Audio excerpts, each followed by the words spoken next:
ouviu a minha saudação. O Senhor seja contigo, uma boa noite, seja bem-vindo, né? E eu quero que você também abra comigo em Mateus capítulo 9, versículo 9 ao versículo 13, tá bom? Aqueles que já estão com o seu texto aberto, nos acompanhem, por favor. Partindo Jesus dali, viu um homem chamado Mateus sentado na coletoria e disse-lhe: segue-me. Ele se levantou e o seguiu. E sucedeu que, estando ele em casa, à mesa, muitos publicanos e pecadores vieram e tomaram lugares com Jesus e seus discípulos. Ora, vendo isto, os fariseus perguntavam aos discípulos: por que come o vosso mestre com os publicanos e pecadores? Mas Jesus, ouvindo-lhe, disse: os sãos não precisam de médico, e sim os doentes. Ide, porém, e aprendei o que significa: misericórdia quero e não holocaustos. Pois não vim chamar justos, e sim pecadores ao arrependimento. Né? Nós propositalmente escolhemos a Mateus 9, versículo 9 ao 13, para estar lendo. Por quê? Porque essa passagem também está narrada aí em Mateus 2, do 13 ao 17, e Lucas 5, do 27 ao 32, tá bom? Então, se você quiser deixar esses textos separados, pode também. Se não, não tem problema, eu vou apenas dar alguns pequenos detalhes aí desses textos, né? Como nós estamos estudando os sinóticos, né, que são os três primeiros evangelhos, Mateus, Marcos e Lucas, que narram a maioria das histórias de Jesus, né, com detalhes diferentes, com coisas que, quando a gente estuda, vai enriquecer o nosso estudo. Né? Então, por isso que quando a gente tem feito o estudo das passagens, né, olhando todos os três evangelhos, né, quando as passagens estão narradas nos três. Né? Então, queridos, bom, o que tem de diferente? São poucos detalhes, né? Por exemplo, Marcos, né, Marcos e Lucas, né, diz que o nome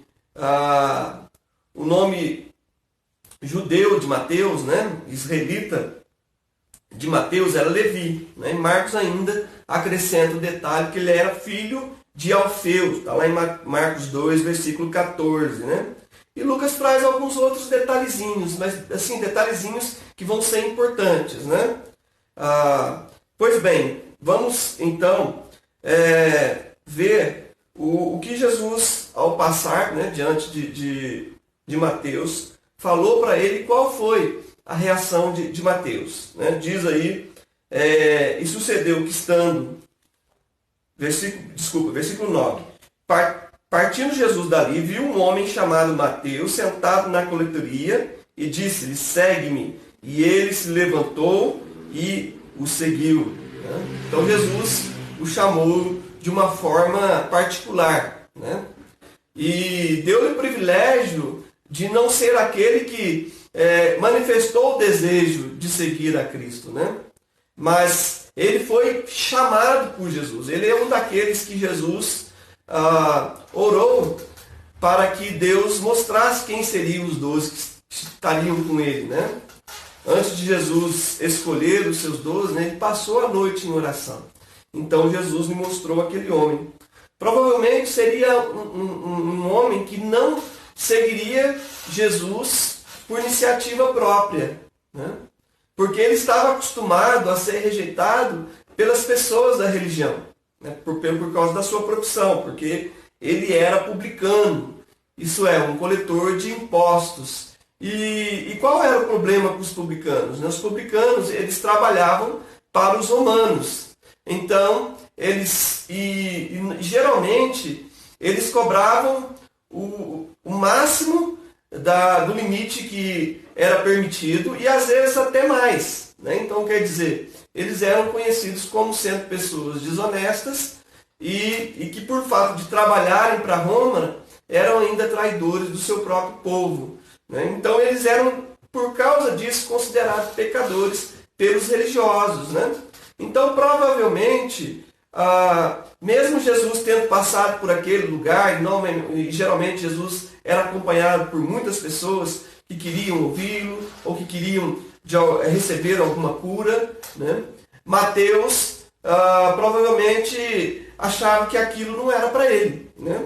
Que ele seria rejeitado por Jesus como ele já era rejeitado pelos escribas, pelos fariseus, né? Pelos líderes religiosos em geral, né? Mas Jesus, tal qual a surpresa que Mateus teve ao ver Jesus chamá-lo, né? E diz o texto que ele se levantou e o seguiu, quer dizer, ele se levantou imediatamente, né? O texto diz, deixando... Interessante é que Mateus, ele não diz que ele deixou tudo, né? Alguém poderia dizer que ele seguiu a Jesus, mas ele manteve o seu trabalho. Mas por que eu escolhi Mateus para ler para vocês, né? Justamente porque você vai perceber essa mudança na vida de Mateus quando ele omite esse detalhe, né? Porque alguém poderia entender que ele estaria se exaltando por dizer que havia deixado tudo. Pois foi isso que Lucas escreveu em Lucas capítulo 5, né? Lucas capítulo 5, e o versículo é o versículo de número 28. Ele se levantou e, deixando tudo, o seguiu, né? É o único dos 3 evangelhos onde isso é enfatizado, né? Lucas é que se preocupou em dizer, olha, esse homem deixou tudo para seguir a Cristo. E ele não fez pouco, né? Porque ele era um homem rico. Alguns criam que ele era até como Zaqueu, maioral dos publicanos. Quer dizer, ele tinha outros publicanos que trabalhavam para ele. Provavelmente por isso ele estava sentado na mesa da coletoria, né? Para receber não somente os impostos, mas o acerto das pessoas que cobravam impostos para ele, né? Então, ele era, por mais que ele tenha sido rejeitado pelos homens da religião, provavelmente Mateus era um homem bem relacionado com as pessoas ricas da cidade, né? Porque provavelmente ele tinha amigos oficiais romanos, pessoas que eram da classe política, né? Porque era um homem que tinha dinheiro, né? Era um homem rico, né? E aí, por causa disso, não foi pouco que ele deixou para seguir Jesus, né? E diz que ele deixou tudo, né? Porque Jesus estava chamando ele para, a partir daquele dia, seguir Jesus aonde ele fosse. Então, ele não poderia trabalhar mais como coletor de impostos, né? Jesus estava indo de aldeia em aldeia, cidade em cidade, né? Andava por toda a Galiléia, por Samaria, por Judéia, por toda aquela região, pregando o Evangelho, né? Então, diz o texto que naquele momento, Mateus deixou tudo, abandonou tudo, né? O dinheiro, abandonou o seu cargo, né? O seu ofício. Então, não foi pouco o que Mateus deixou para seguir Jesus, né? E Lucas também enfatiza, né, que os próprios discípulos também fizeram o mesmo para seguir Jesus, né? Se você vê Lucas capítulo 5, versículo 11, quando João, Pedro e também Tiago foram chamados, né, para serem pescadores de homens, né? Lembra que eu recentemente trouxe essa mensagem para vocês, né? Eles também, abandonando, arrastaram os barcos, deixando tudo, o seguiram, né? Interessante que Mateus não diz isso ao seu respeito, mas ele também enfatizou que Pedro, Tiago e João haviam abandonado tudo para seguir Jesus, né? Então, queridos, é isso que Cristo requer de nós, né? Que nós venhamos também ter a mesma atitude com relação a tudo que é importante e de valor para nós, que não seja Cristo. Porque diz em Marcos capítulo 8, versículo 34 e versículo 35, Jesus disse, então convocando a multidão, e juntamente com seus discípulos, disse-lhes: se alguém quer vir após mim, a si mesmo se negue, tome sua cruz e siga-me. Quem quiser, pois, salvar a sua vida, perdê-la-á. E quem perder a vida por causa de mim e do Evangelho, salvá-la-á. Então, quando você se dispõe a seguir Jesus, você tem que estar disposto a desapegar da sua reputação, da sua posição, dos seus bens, de seus amigos, sua casa, lugar onde vive e até a própria vida. No meu caso, eu tenho uma experiência semelhante para também falar para vocês. Deixei a minha igreja, a minha família, quando o Senhor Jesus me chamou para a obra missionária.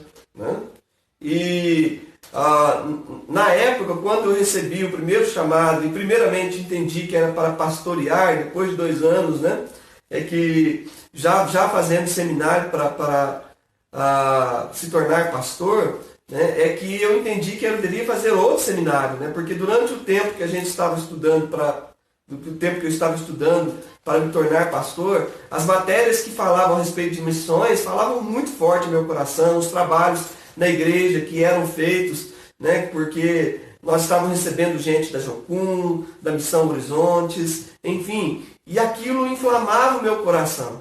Então, eu deixei até mesmo aquilo que eu queria ser, o ministério que Deus tinha para mim, quando eu entendi que Deus estava me chamando ainda para algo que exigiam mais de mim, porque eu teria que sair da minha cidade para uma agência de missões, depois da agência de missões ir para um lugar que ainda eu não sabia, foi um chamado semelhante ao de Abraão, o Senhor, sai da tua terra, vai para uma terra que eu te mostrarei, porque somente no seminário é que eu recebi a confirmação de Deus, que seria para que nós fôssemos para o Oriente Médio.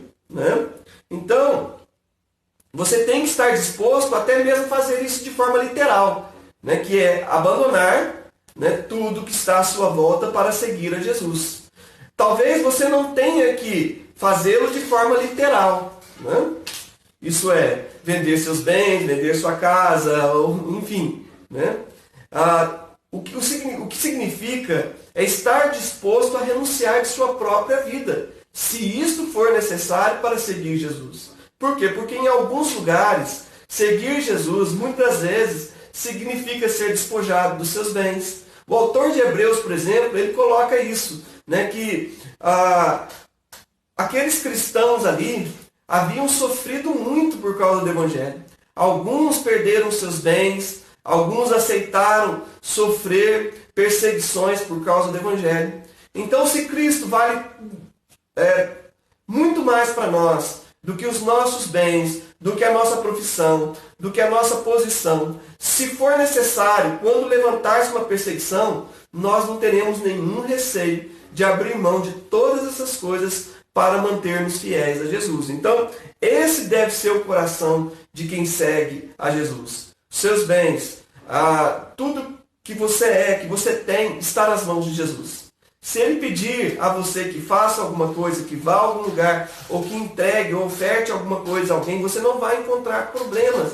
Por quê? Porque você renunciou à sua própria vida. Por aceitar a seguir a Cristo, tomou uma cruz, que é muitas das vezes a cruz, quando alguém tomava uma cruz, é porque ele havia sido sentenciado à morte. Então, queridos, nós estamos dispostos a morrer por Cristo, se for necessário. A Bíblia diz que aqueles que deram a palavra de testemunho não amaram as suas próprias vidas, mesmo em face da morte. Está escrito isso lá em Apocalipse capítulo 12. Então, se você se apegar às coisas deste mundo, às suas amizades, aos prazeres, às baladas, mas seguir a Cristo é muito difícil porque eu tenho que abrir mão de muitas coisas, Mas a Bíblia diz que aquele que perder a sua vida por amor de Jesus, ganhá-la-á. Por quê? Porque você só vai descobrir o que você estará ganhando quando abrir mão das coisas que não se comparam às riquezas de Cristo. em determinado lugar da África, algumas pessoas para pegar para caçar o macaco, né? Colocavam dentro de uma botija algumas frutas, algumas coisas, né? Mas o que acontecia?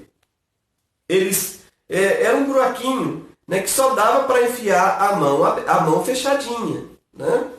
E aí quando ele pegava a fruta, o que acontecia? Aquela botija estava amarrada em algum lugar, né? Ele não queria abrir mão das frutinhas. E com a mão fechada ele não conseguia tirar a mão da cumbuca.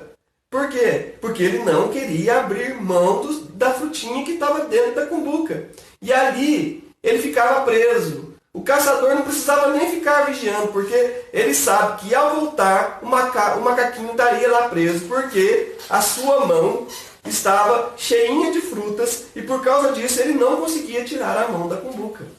Então, queridos, muitas vezes você descobre que você vai perder a sua liberdade, vai perder a sua vida, porque está apegado às coisas deste mundo, né? Que diz a Bíblia que o mundo vai passar, bem como as suas paixões, vaidades e concupiscências, mas aquele que faz a vontade de Deus, esse vai permanecer para sempre. Então, no momento presente, é necessário que nós façamos essa renúncia, né? Jesus disse em Lucas, capítulo 14, versículo 33, algo muito, muito forte também, né, a respeito a isso que ele pede que nós venhamos fazer para que venhamos a segui-lo. Assim, pois, todo aquele que dentre vós não renuncia a tudo quanto tem, não pode ser meu discípulo, né? Mateus só pôde seguir a Jesus quando ele decidiu largar tudo. Essa era a atitude que Jesus esperava dele, né? Uma atitude de largar tudo. Ele ficou tão contente, porque ele não imaginava que alguém como Jesus, um enviado de Deus, né, iria o chamar para fazer parte do seu ministério. Por isso ele não pensou duas vezes, né? Ele simplesmente, de um salto, se levantou e simplesmente seguiu a Jesus. É isso que ele fez, né? Como diz aí a palavra de Deus. Pedro, certa vez, tomando a palavra por seus discípulos, né? Ele disse em Lucas 18, 28 e 29. E disse Pedro, eis que nós deixamos nossa casa e te seguimos. Respondeu-lhe Jesus, em verdade vos digo que ninguém que tenha deixado casa, ou mulher, ou irmãos, ou pais, ou filhos, por causa do reino de Deus. Versículo 30 também. Que não receba no presente muitas vezes mais, e no mundo por vir a vida eterna. Nós tivemos o privilégio de ver isso acontecendo em nossa vida. Hoje nós temos pessoas que nos adotaram como pais, como mães, como irmãos. Nós temos lugar para ficar, né, nos lugares onde Deus nos deu a oportunidade de passar. Né? Todos os lugares que nós passamos, pessoas que nós consideramos como gente da nossa família. Né? Tanto na Inglaterra, no Egito, na Jordânia, né? E também nos lugares onde nós passamos por aqui, em Além Paraíba. Enfim, queridos. Por quê? Porque quando nós aceitamos Jesus, Deus nos dá uma grande família. Mesmo você, né, que entrou para dentro da família da fé, você tem toda a igreja como seus irmãos, como pais na fé, ou como mães espirituais que oram pela sua vida, pessoas que te amam e às vezes te consideram mais do que a própria família de sangue, né? Porque o nosso laço, né, é um laço muito mais forte, porque é um laço do sangue de Jesus, né, que nos tornou um em Cristo. Tá certo? Então, veja só que riqueza das quais nós nos tornamos participantes ao aceitar seguir a Cristo. Esse é o preço do discipulado, é o preço da renúncia. Bom, essa é a primeira coisa que eu quero enfatizar para você, o preço do discipulado. Agora eu quero falar dos frutos do discipulado, né? O que você seguir a Cristo como discípulo, isso produz na sua vida, né? Diz aí o texto em Lucas 5, 29, né? Agora eu quero ler o texto de Lucas, por quê? Porque Lucas, ele enfatiza uma coisa aqui que Mateus não faz, né?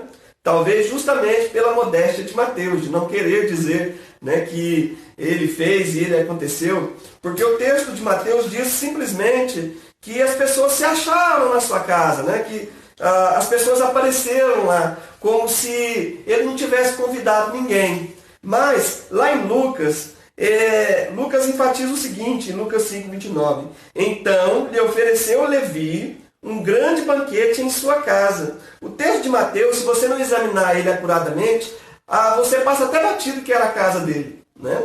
Mas aqui Lucas deixa claro que era a casa dele, que ele ofereceu uma grande festa, né? E diz o texto que apareceu muita gente, né? Diz o texto que muitos publicanos, lá em Marcos, versículo 2:16, fala que eram muitos publicanos e pecadores, porque estes eram em grande número que também o seguiam.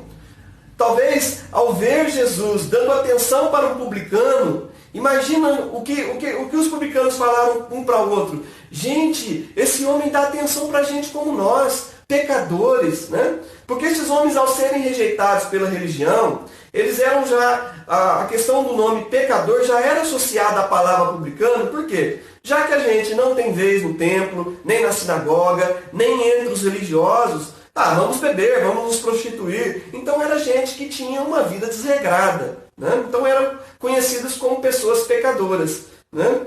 E Jesus, ao dar atenção para Mateus, o que os outros publicanos devem ter pensado? Nossa, existe alguém que diz que Deus se importa conosco, que Deus também quer dar atenção para a gente. E muitos desses publicanos dizem aí que passaram a seguir Jesus. Eles ficaram muito alegres de Jesus não ter se sentido constrangido de entrar na casa de um pecador, de estar no meio deles, né? Talvez eles estavam bebendo vinho, enfim. Mas Jesus não se importou com isso, porque Jesus não se deixava se contaminar, né, pelo pecado, né? Ele amava as pessoas sem se deixar contaminar pelo pecado. Então, nós vemos aí, né, que a primeira coisa que acontece, né, porque ninguém dá festa quando está de luto, né? As pessoas, quando dão festa, elas dão festa porque estão alegres. Então, Mateus, ele deu aquela festa porque ele estava muito feliz. A primeira coisa que ele queria fazer, né, com o seu dinheiro, ao receber o chamado de Jesus para andar com ele, né, era dar uma grande festa e chamar todos os seus amigos, né? Então, o primeiro fruto da salvação foi um sentimento de grande alegria, advinda pelo fato dele ter sido aceito como seguidor de Cristo, né? E ali, nós vemos ali um cumprimento de uma promessa. Vocês lembram quando Jesus prometeu para nós, lá em Apocalipse, capítulo 3, né? Ele diz: eis que estou à porta e bato. Se alguém ouvir a minha voz e abrir a porta, eu entrarei em sua casa, cearei com ele e ele comigo. Jesus talvez esteja batendo a porta do seu coração. Está chamando você para abrir a porta. Talvez você se sinta rejeitado pelas coisas que fez no seu passado. Talvez você se sinta rejeitado por causa dos pensamentos que tem, por causa dos sentimentos que tem. Mas essa é uma oportunidade para que você mude de vida, né? Para que você se levante como fez Mateus. Mateus não se importava mais em ser visto na coletoria. Havia muitos publicanos, de acordo com algumas pessoas que estudam, né, os tempos de Jesus, que diziam que muitos publicanos, tendo vergonha de se assumir publicanos, eles botavam pessoas para cobrarem o imposto em seu lugar, né? Mas Mateus, ele já havia perdido toda a esperança com a religião formal, com a religião institucionalizada, né? Ele não tinha mais vergonha de se assumir como publicano e pecador. Mas ao ver Jesus dizendo: não há lugar para você no reino de Deus, ele disse: se há lugar para mim no reino de Deus, né, eu quero abandonar então essa velha vida, né, que eu estava levando. Então talvez você tenha também que simplesmente dizer: Jesus, eu quero te seguir, e deixar que Jesus simplesmente faça a sua obra na sua vida. Jesus, ao chamá-lo para segui-lo, né, ele não fez exigência, simplesmente disse: vem e segue-me. E aí sim, Jesus vai mostrar o que precisa ser feito né, para que o que você precisa, o que precisa acontecer na sua vida, para que você realmente venha ser um discípulo de Cristo. Nós temos o exemplo de Zaqueu. Lembra-se quando Zaqueu queria ver Jesus, subiu no sicômoro, porque ele era de pequena estatura, era um publicano também, né? E Jesus, ao vê-lo em cima da árvore, né, disse para ele: desce, Zaqueu, porque hoje me convém passar e estar na sua casa, né? E aí ele diz, a palavra de Deus, que Zaqueu recebeu com grande alegria, né? Quem recebe a Jesus no seu coração, a primeira coisa que acontece é uma grande alegria, né? Lembram que nós falamos sobre um lugar de plena alegria? E esse lugar nós encontramos em Jesus Cristo. Ele é o lugar da plena alegria, né? Porque imagine se Deus encontra satisfação em Jesus, esse é meu filho amado, em quem eu me alegro, né? O que dirá nós homens, né? O que vamos encontrar em Jesus? E Zaqueu encontrou essa alegria e sua vida foi transformada, né? Ele não precisou fazer algo para que Jesus o aceitasse. Jesus o aceitou e ele decidiu no seu coração mudar de vida, né? Então, Jesus disse a ele, né? Houve grande salvação nessa casa. Então, queridos, é isso que ocorre. A alegria da salvação passa a fazer parte da pessoa que aceita Jesus na sua vida, na sua casa. Enfim, foi isso que aconteceu na vida de Mateus, né? E outra coisa que acontece, esse desejo de compartilhar, né? Olha só, Zaqueu também decidiu, né? Olha, decido dar metade dos meus bens aos pobres, e se eu defraudei alguém, restituo, né, 4 vezes mais, se eu não me engano, né?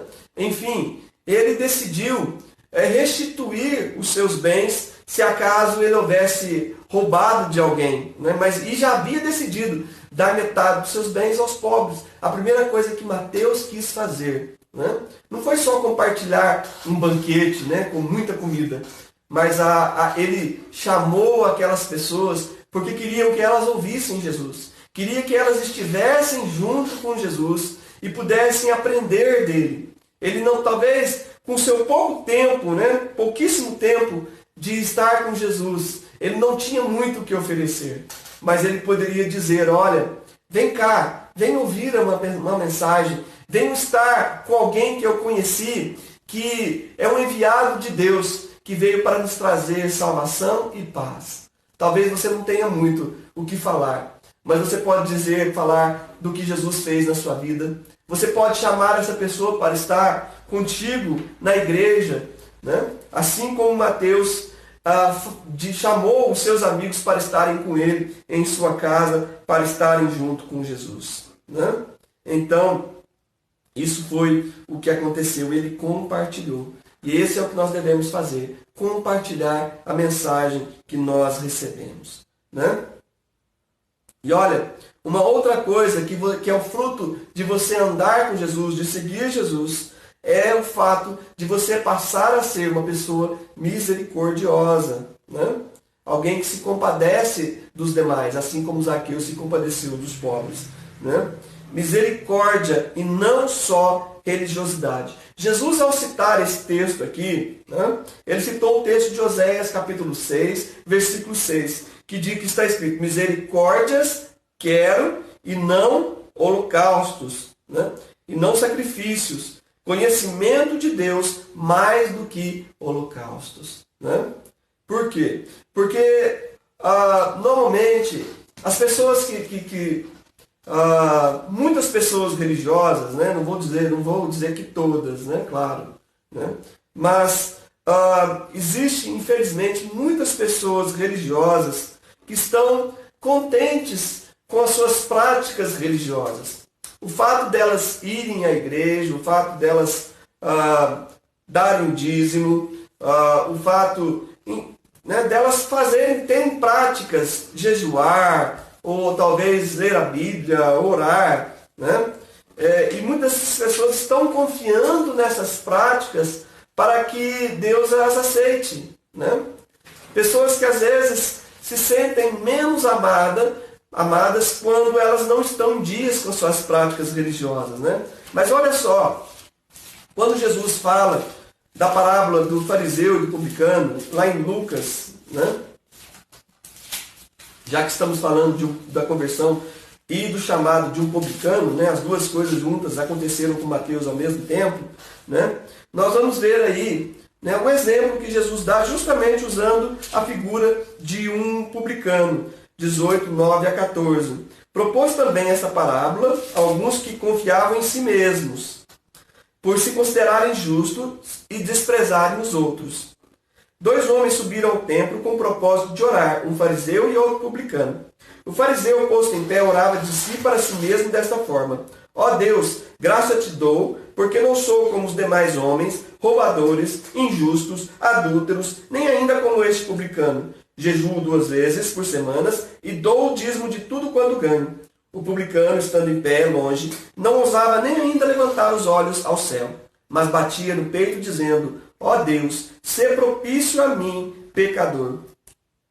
Digo-vos que este desceu, justificado para a sua casa, e não aquele, porque todo que se exalta será humilhado, mas que se humilha será exaltado. O que vocês podem identificar? Pessoas, né, que se consideram justas, desprezam os outros, né? Pessoas que se consideram justas e que desprezam os outros. E diz que ele orava de si para si mesmo. Interessante isso, né? A sua intenção era, através da oração, mostrar, né, quão espiritual ele era, né? E diz o texto ainda que ele dizia: eu não sou como esses demais, né? Pecadores, adúlteros, enfim, injustos, roubadores, né? Ele não era como essas pessoas, né? E aí ele estava o quê? Se exaltando, se orgulhando. Essa era a atitude de uma pessoa que confia em si mesmo, na sua própria justiça. Quantos de nós fomos salvos pela fé, né? A situação que nós encontrávamos era de pecado, mas com o passar do tempo somos levados a crer, né, que as nossas práticas religiosas nos faz mais amados ou mais aceitos por Deus, né? E esquecemos de continuar dependentes da graça de Deus, né? E aí passamos a ter essa atitude de preconceito, né? De segregação. Eu não quero me sentar com esse tipo de pessoa. Se alguém me ver com essa pessoa, o que ela vai achar que eu sou? Né? Se me acharem em tal lugar, o que essa pessoa vai achar que eu sou? Né? Então, queridos, nós precisamos entender, né, que a confiança nas suas próprias obras, né, infelizmente, tem afastado muitas pessoas de Deus, porque não vivem mais dependentes da graça, né? E ainda são segregadas pessoas insensíveis e indiferentes, né, às pessoas que sofrem. Drogados, prostitutas, homossexuais, né? Tratam essas pessoas como gente de segunda categoria, né? Mas não são. São tão amados quanto Deus nos ama. É importante você entender isso. E, infelizmente, pessoas religiosas muitas das vezes vivem vidas hipócritas, fazendo coisas que não agradam a Deus e procuram justificar-se, né? Às vezes até mesmo usando a Bíblia, né? Porque diz a palavra de Deus em Mateus 23, 14, que muitos desses líderes religiosos devoravam as casas das viúvas, né, e faziam longas orações para justificar, né? Porque, sei lá, o que a pessoa ia inventar para explorar uma viúva, né, numa oração, né? Talvez dizendo que o que ela fez foi para Deus, que Deus devolveria, ou enfim, sei lá, o que a pessoa iria inventar, né, numa oração para justificar um ato de injustiça, né? E aí nós vemos aí muitos líderes religiosos, ainda nos dias de hoje, né, fazendo práticas que não agradam a Deus e usando, né, usando da Bíblia ou de interpretações teológicas falaciosas para poder justificar as coisas erradas que eles fazem, né? A atitude que Deus espera que nós tenhamos com as pessoas que estão longe de Deus é uma atitude de amor, né? Uma atitude de compaixão, uma atitude de misericórdia, né? Nós só vamos poder alcançar os perdidos onde eles estão, né? Deus conhece o nosso coração. Ir atrás dos pecadores não significa necessariamente assentar-se à roda dos escarnecedores, né? E muitos usando como base, né, o Salmo 1, de que não andar no caminho dos ímpios, né? Enfim, não estar junto com os escarnecedores, né? Você não precisa estar concordando com as obras deles ou fazendo as coisas deles, porque esse é o significado do Salmo 1, né? É quando você adota o seu estilo de vida, é quando você adota a filosofia de vida deles, né? Você está lá para influenciar. A Bíblia tem uma promessa para nós que diz que se nós apartarmos aquilo que não tem valor, daquilo que é precioso, né, que é o tempo com Deus, a comunhão com Deus, enfim, nós seríamos a sua boca, que aqueles que não são do Senhor passariam para nós, mas nós não passaríamos para eles. Por quê? Porque estaríamos fortes, suficientes, né, para mesmo mantendo as nossas amizades com aqueles que são descrentes, né, possamos influenciar as suas vidas, tocar suas vidas, enfim, mostrar para eles que existe um Deus que os ama, apesar de como estão, daquilo que são, né? E que podem vir a Ele, ainda na condição em que estão. Queridos, e aí nós chegamos nesse terceiro ponto, que seria a comparação, né, que Jesus faz entre os que estão sadios, os que estão sãos e os doentes, né? Ele faz aí uma contraposição entre essas duas ideias, porque ele diz, porque os fariseus estavam criticando a Jesus. Perguntaram para os seus discípulos: o seu mestre, ele come com publicanos e pecadores, né? E Jesus, foi preciso que Jesus, né, os interpelasse, respondesse a eles, né, que ele não veio para chamar justos, mas sim pecadores ao arrependimento, né? Enfim, os textos, os demais textos, né, de Marcos, por exemplo, né, diz, versículo 17, as pequenas diferenças, que os sãos não precisam de médico, e sim os doentes. Eu não vim chamar justos, e sim pecadores. Marcos capítulo 2, versículo 17. Então Jesus ainda diz que as pessoas que estão boas, sadias, não precisam de médicos, mas sim os doentes, né? E aí também Lucas também faz a mesma observação no versículo 31. Os sãos não precisam de médicos, e sim os doentes, né? Então, Jesus veio para a gente que realmente se reconhecia doente, né? O problema de muitas pessoas que confiam nas suas próprias obras, né, ou de que acham que não tem nada de errado no estilo de vida que elas levam, né? Se essas pessoas não entregaram as suas vidas a Jesus, a Bíblia só tem uma classificação para dar a essas pessoas, né? Que é o quê? De carentes da glória de Deus. Por quê? Porque todos pecaram. E porque todos pecaram, né, vão receber como salário a morte. Então, queridos, essa é a condição do homem que ainda não passou por um novo nascimento, ou crer, né, que ele é justo o suficiente para não precisar se arrepender dos seus pecados. Infelizmente, existem muitos religiosos que estão nessa condição também. E aí você vê os líderes religiosos, né, em João capítulo 9, versículo 40 e 41, foi um texto que até eu ministrei para vocês naquela mensagem, né, que dizia: o pior cego é aquele que não quer ver. né? Porque diz aqui a palavra de Deus, alguns dentre os fariseus que estavam perto dele perguntavam, acaso também nós somos cegos?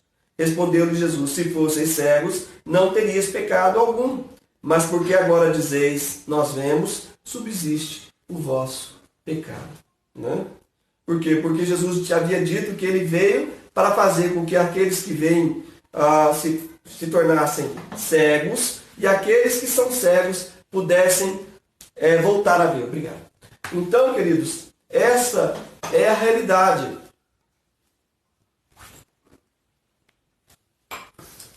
Me desculpe. Essa era a realidade de que muitos se achavam bons, né, que tinham um pleno entendimento, né, conseguiam enxergar o conceito ideal de reino de Deus, de vontade de Deus, enfim. Mas na verdade estavam enganados. E Jesus, eles perguntaram para Jesus, nós também, você está chamando a gente de cego? Bom, se vocês estão pegando a carapuça para vocês, e se ela serve, né? Se vocês fossem cegos, né? Vocês talvez nem se sentiriam ofendidos pelo fato de eu dizer isso, porque vocês estariam completamente cegos, não teriam condição nenhuma para discernir coisa alguma. Mas porque vocês disseram isso, então vocês continuam cegos, continuam no pecado.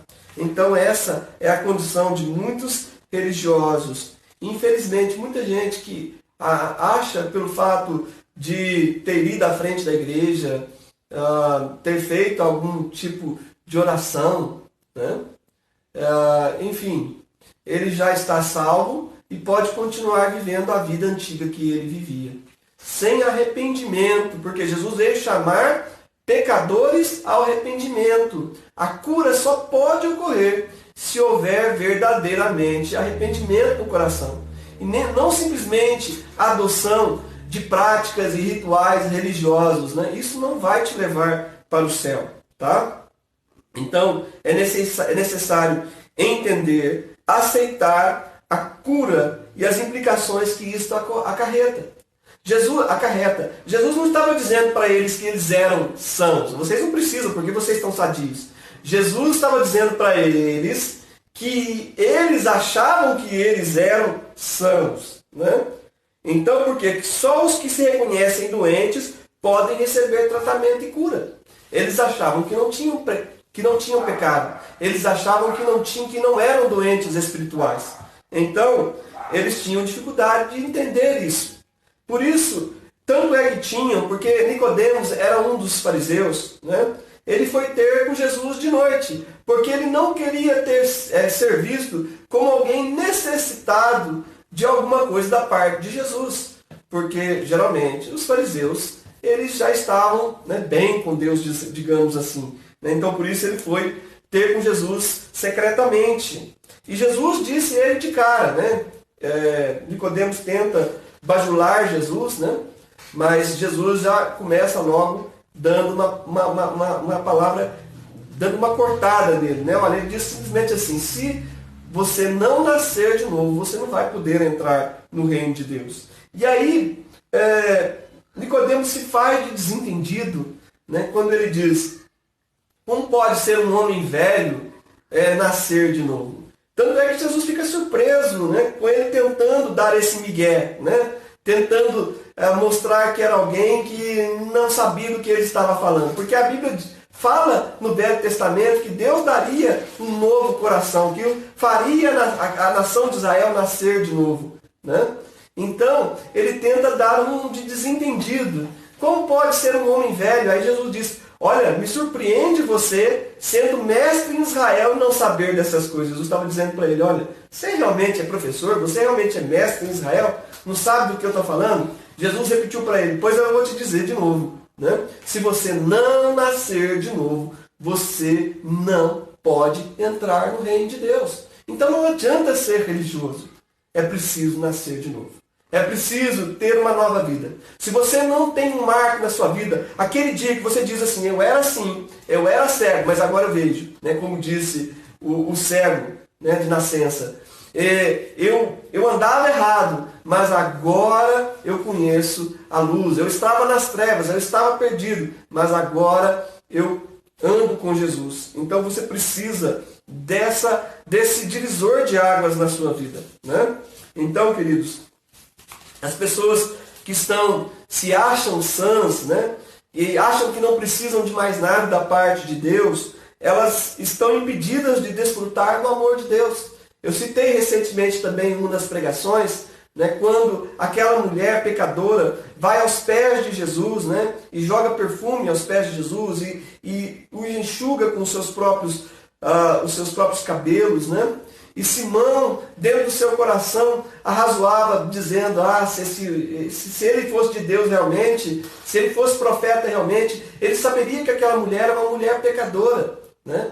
Mas Jesus, conhecendo o segredo dos corações dos homens, né, sabia o que se passava dentro do coração, o que ele estava pensando. Ele disse: Simão, desde que eu cheguei na sua casa, você não me deu nenhum tratamento especial, não me deu nem água para lavar as mãos, os pés, o rosto, enfim, não me deu óleo para passar, enfim, ele não deu aquele cuidado costumeiro que era dado a pessoas importantes que estavam te visitando.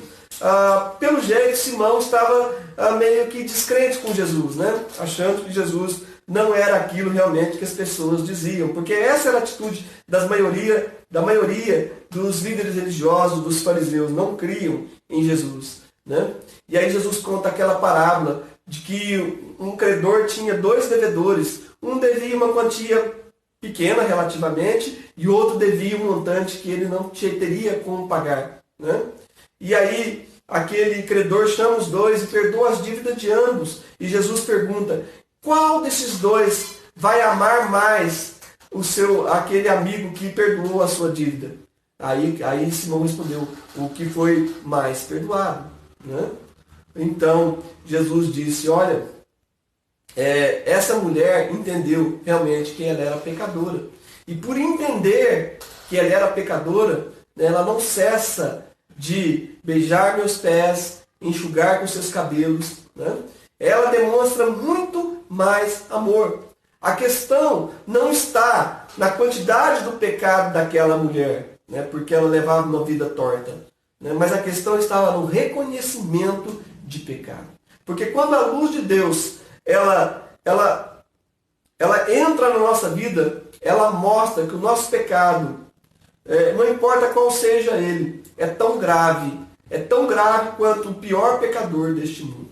É por isso que Paulo dizia que dentre os pecadores ele era o maior. Não porque realmente ele havia cometido mais pecados do que outras pessoas na face da terra, mas porque a luz de Deus brilhou tão forte na sua vida que o fez ver o seu pecado como maior do que todos os outros. Então é isso que precisa acontecer na vida de muitos religiosos hoje, né? Que estão confiando nas suas práticas ou nas suas crenças, né? Porque crê que está tudo bem e ele não precisa de fazer algo para que a sua vida realmente possa incrementar em questão de comunhão com Deus, de busca a Deus, né? Então, olha só, Mateus, por sua vez, né, que era o pecador, né, ele mesmo coloca no texto que muitos publicanos e pecadores, Mateus 9:10. Então, ele se classifica, ele se coloca dentro do grupo de publicanos, claro, publicano ele era, mas de pecador também, né? E olha que interessante, eu achei aqui na Bíblia de estudo do discipulado. Nas autoavaliações, notas baixas têm um altíssimo valor, pois nos revela onde realmente precisamos crescer. Quem apenas se enxerga de forma positiva terá dificuldade de crescer de forma significativa. Interessante, né? Que quando a gente se autoavalia, as notas baixas que nós damos a nós mesmos, na verdade, refletem um espírito humilde. Porque faz com que nós reconheçamos, identifiquemos os nossos erros, né? E é o primeiro passo para que você venha se tornar melhor. é conseguir enxergar os seus próprios erros, né? Então, isso vai trazer crescimento de forma significativa para a sua vida. Mateus aceitava a sua condição de pecador, mas recusou-se continuar nela. Quando ele se levanta, né? Assim que Jesus o chama, se levanta de pronto, né? Ele teve aquela oportunidade e não perdeu. Ele seguiu Jesus imediatamente, né? Quantas pessoas estão sendo chamadas para seguirem a Cristo? Mas aí titubeiam, hoje não. Ah, mas eu tenho isso a perder. Ah, deixa eu ir só mais naquela festa, deixa eu fazer só mais aquilo. Ah, e a oportunidade passa. E a sua vida, né, ainda de pecado continua. Querido, Jesus não tem nenhum preconceito com você, seja lá o que você estiver fazendo, né? Seja lá qual seja, enfim, a vibe que você está, seja lá qual for a droga que você está usando, seja lá o que você está vendo, né? Jesus não vai ter nenhum problema de chegar perto de você, de chamar você, né? Simplesmente quer que você confie nele e deixe ele mudar, transformar a sua vida, né? Muitos dizem, né, Jesus é o médico dos médicos, né? E realmente nós podemos identificar Jesus como os médicos dos médicos, porque ele se identifica aqui que os sãos não precisam de médicos, mas sim os doentes. Então, de uma certa forma, ele está assim, se identificando como médico. E na palavra do bom samaritano, e eu quero encerrar com isso, né? Nós vemos ali o bom samaritano, uma figura de Jesus. Alguém que fez o papel de médico, né? Enfim, o texto não diz qual era a sua profissão, mas diz que ele trazia consigo óleo e vinho, duas coisas que também eram usadas para fins medicinais. Interessante porque passou o sacerdote, passou o levita, e eles desviaram-se daquele homem que estava caído. Quantas pessoas estão caídas à nossa volta por causa do álcool, da droga ou da prostituição, ou seja, lá do que for que essa pessoa está necessitada, estão caídas, estão prostradas. E aquele bom samaritano, como figura de Jesus, foi aquele que parou. Diz a Bíblia que ele se compadeceu. Assim como Jesus, quando olhou a multidão e se compadeceu delas, né? Jesus é aquele que cura as feridas, que nos oferece óleo e vinho, que é o seu sangue, que perdoa de todo pecado, que purifica de todo mal, e o óleo da unção, né? Que nos enche, que nos satisfaz, que é o seu próprio Espírito. Diz a Bíblia que ele tratou dele, né? Porque ele levou para a hospedaria, mas ficou um dia com ele, né? Então, ele levou para a hospedaria, e a hospedaria pode ser comparado à igreja, que deve ser sempre um lugar onde as pessoas são aceitas, onde as pessoas podem ser tratadas, onde as pessoas são curadas. Por isso que Jesus deseja, né, que nós vivamos como igreja, né? Igreja só pode ser igreja onde se reúnem pelo menos duas pessoas, porque Jesus diz que estariam no meio se houvessem pelo menos duas ou três pessoas, né? Porque igreja, o significado, ele é plural, né? Significa comunhão de pessoas. Então, ele deixa aquela pessoa sob os cuidados do hospedeiro. E quem está cuidando de nós, né? Aquele que vive em nós, que cuida da nossa casa, que faz do nosso ser, né, o templo da sua habitação. Este é o Espírito Santo. E diz que ele deu 2 denários. Interessante, porque a Bíblia era o pagamento para 2 dias, né, mais 2 dias de hospedagem, né? E a Bíblia diz, né, que um dia para Deus é como 1000 anos, né? Existe uma clara referência aí que ele disse que iria voltar, né? Então já é passado 2000 anos.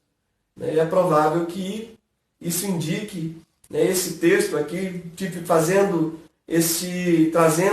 a figura do bom samaritano como Jesus Cristo, né, aquele que não era religioso, como sacerdote e como o levita, né, de ofício, mas era alguém de Deus, um enviado de Deus, e que em breve vai voltar. Ele quer tratar da sua vida, ele quer curar você com seu sangue, com o óleo do seu Espírito Santo, que você, a primeira coisa que você deve fazer, reconhecer-se necessitado da sua cura, da sua restauração, e pode ter certeza que ele fará isso na sua vida e em seu próprio nome.